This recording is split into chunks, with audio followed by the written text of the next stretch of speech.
Hello, my name is Sharon Hofer from Creating a Masterpiece. I'm glad you joined me today. Today what I'm going to do is talk to you a little bit about different kinds of paper. What do we draw on? What do we paint on? Those questions people are asking me all the time.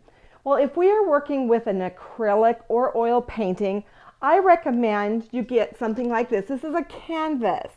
And it's just a canvas, it feels like material because it's soft, and it is. It's a cotton material. You can get these priced from just a couple dollars for a canvas on up to many, many dollars. But you just need a simple canvas. Sometimes they are stapled on the back. If they're stapled on the side, they're going to be even cheaper for you because the look is not as great. And so as they just get more and more detailed, they get more expensive. But this is something that you want to use if you're doing oil or acrylic painting.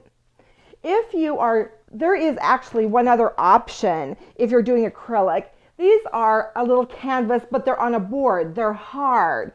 So it's the same type of thing. It just doesn't have the thickness that the other canvas has.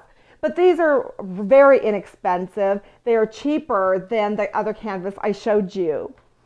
If you are planning to do a pastel painting, you want to get some kind of a pastel paper. Pastel paper it is not a smooth paper. It has a little bit of, it feels like grit, or it has waves in the paper that hold the pigment, that hold the pastel in place.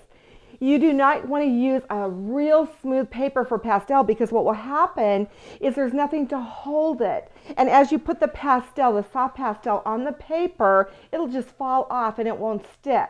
So you want to get something that is called pastel paper, something that is made for chalk. Charcoal would work as well. Pastel paper comes in all different colors. It really doesn't matter what color you get. Normally, you're going to cover the whole sheet of paper with your pastel anyway.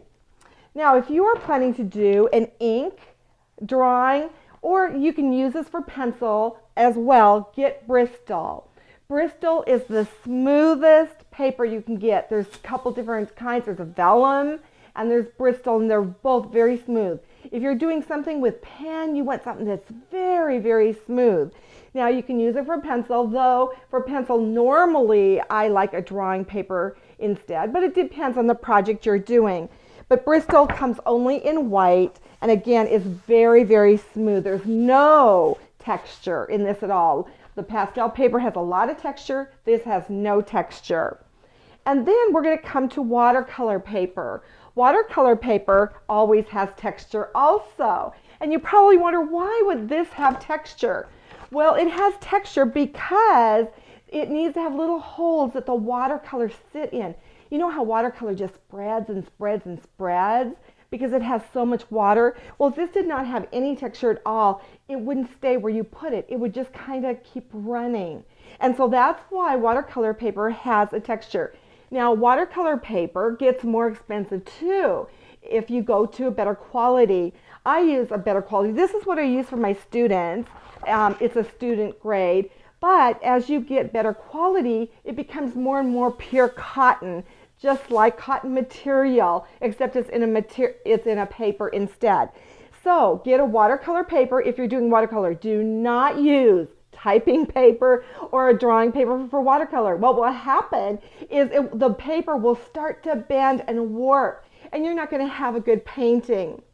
And then the last paper I want to talk about is your regular drawing paper. You can get this all over the place in all kinds of stores.